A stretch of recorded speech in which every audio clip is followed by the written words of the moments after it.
सुप्रभात बच्चों। मैं मोनिका प्राथमिक शिक्षिका आप सबका इस वीडियो में स्वागत करती हूँ। यह वीडियो कक्षा 3 के बालकों के लिए है। तो आज हम बच्चों, जैसा कि हमने पिछली कक्षा में चांद वाली अम्मा पाठ को पढ़ा था, गूगल मीट के दौरान भी हम इस पाठ का कुछ पठन कर चुके थे, पर आज हम इस पाठ का पठन और इस पाठ की कहानी का सारांश वीडियो के माध्यम से समझेंगे।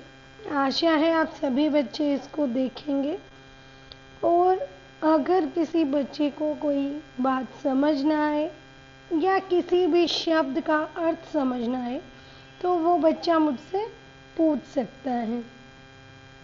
चलिए बच्चों शुरू करते हैं। तो बच्चों, आज वाली जो पाठ का जो शीर्षक है वो है चांद वाली अम्मा। ठीक है, चांद वाली अम्मा। तो चलिए शुरू करते हैं। तुम शरारत तो करती ही होगी, कौन कौन सी शरारत करती हो? इन चीज़ों का इस्तेमाल तुम कोई शरारत करने के लिए कैसे करोगी? ये मैंने आप सबको होमवर्क भी दिया था कि आप घर में क्या क्या शरारत करते हैं मुझे लिखकर भेजें। कुछ बच्चों ने मुझे भेजा भी है। तो आज हम इस पाठ में पढ़ेंगे कि कैसे कोई बालक है या कोई बालक कैसे कुछ वस्तुओं के साथ किसी दूसरे व्यक्ति को परेशान कर रहा है। तो वह जो है क्या क्या चीज़ें इस्तेमाल कर सकता है। झाड़ू मुझे पता है, हम सभी और आप सबको भी पता है कि हम सभी अपने घरों में ही प्रयोग करते हैं साफ सफाई के लिए। पंख, कागज, गुब्बारा। ठीक है, तो आइए। बहुत समय पहले की बात है, एक बूढ़ी अम्मा थी। बच्चों, जब हम किसी भी पाठ को शुरू करते हैं तो उसमें पात्र होते हैं। ठीक है, पात्र होते हैं। उन पात्रों में से अभी हमें जो पात्र है सबसे पहले है बूढ़ी अम्मा। ठीक है, बूढ़ी अम्मा जो है वो बिल्कुल अकेली है। तो सबसे पहले मैं आपको बताना चाहूँगी कि कहानी के जो पात्र हैं उसमें सबसे पहले कौन आई है? बूढ़ी अम्मा। ठीक है, ओके। बहुत समय पहले की बात है, एक बूढ़ी अम्मा थी, बिल्कुल अकेली। उसका अपना कोई न था।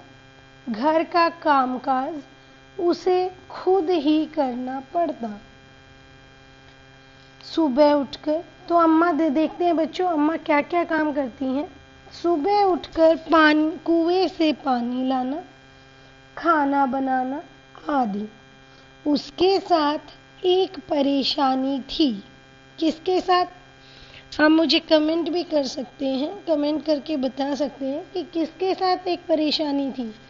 तो बूढ़ी अम्मा के साथ परेशानी थी। आइए जानते हैं क्या परेशानी थी।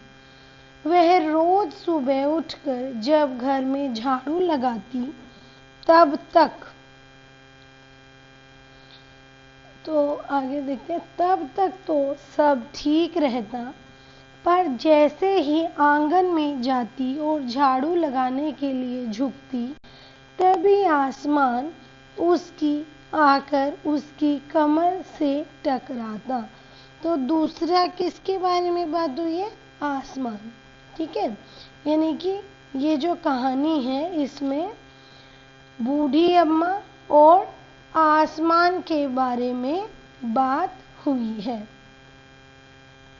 अम्मा उसे घूर कर देखती तो वह थोड़ा हट जाता।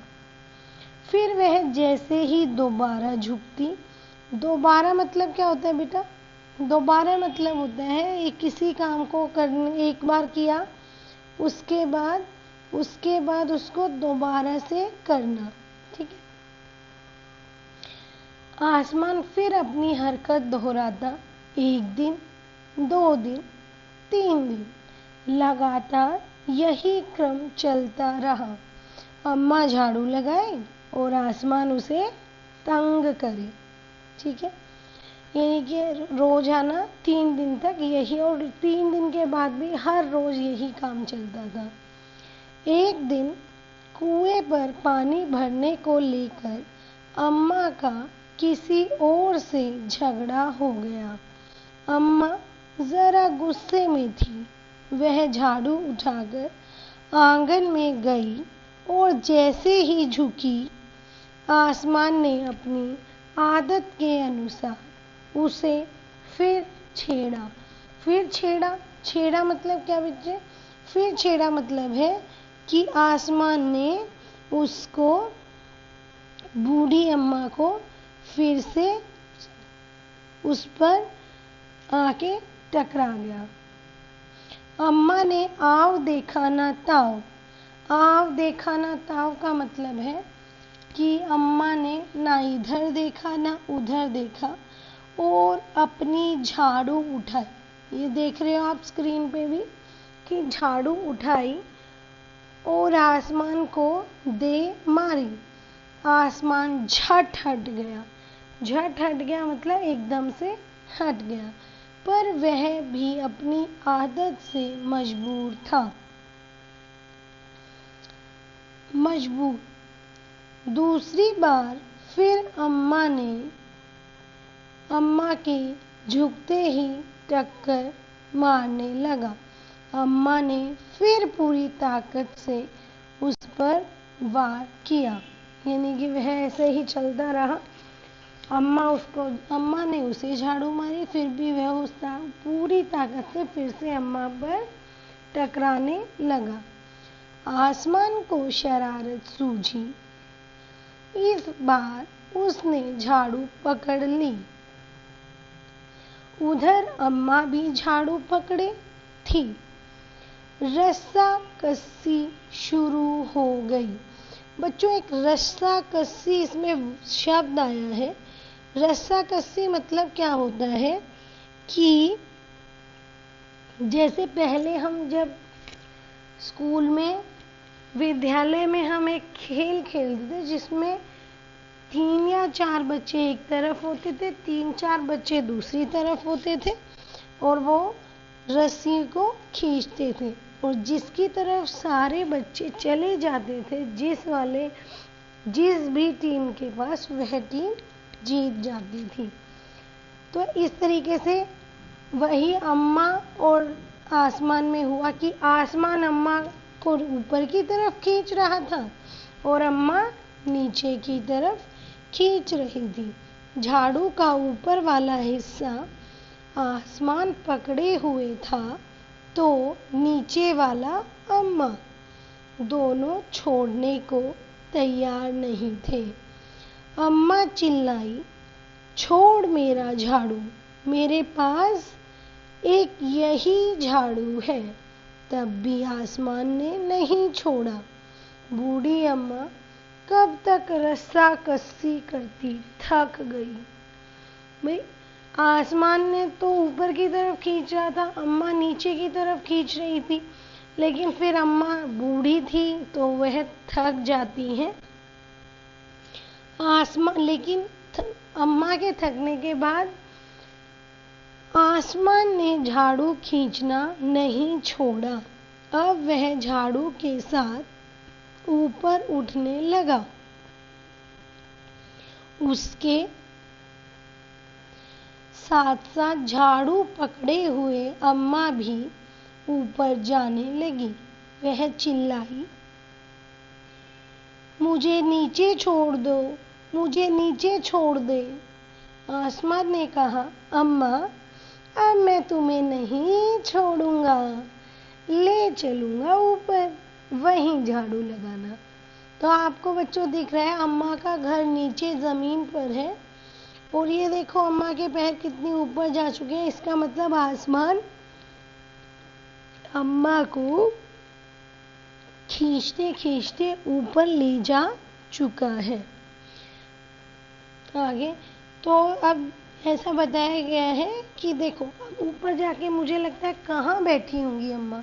तो आपकी किताब में ये एक चित्र दिया हुआ है कि अम्मा जाकर कहाँ बैठी, शायद वो चांद पर बैठी।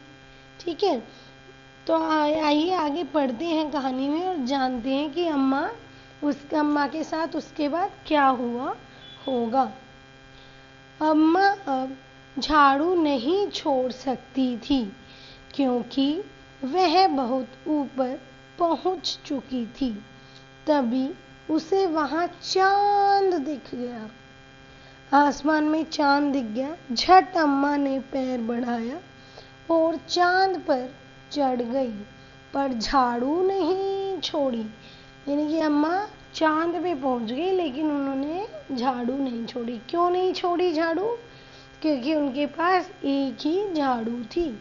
आसमान को फिर से शरारत सूझी।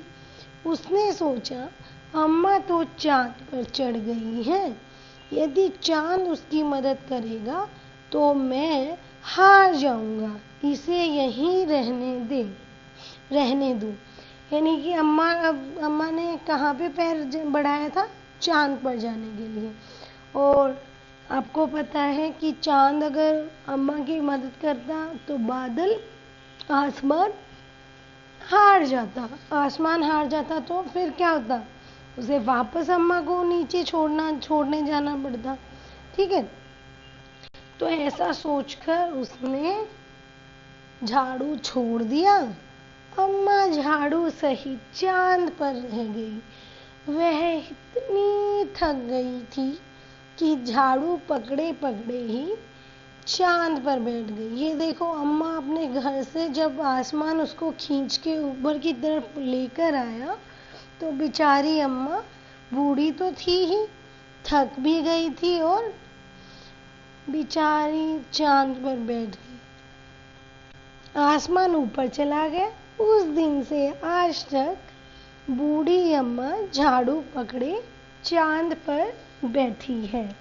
तो बच्चों ये जो कहानी है ये लेखिका तारा निगम द्वारा लिखित है।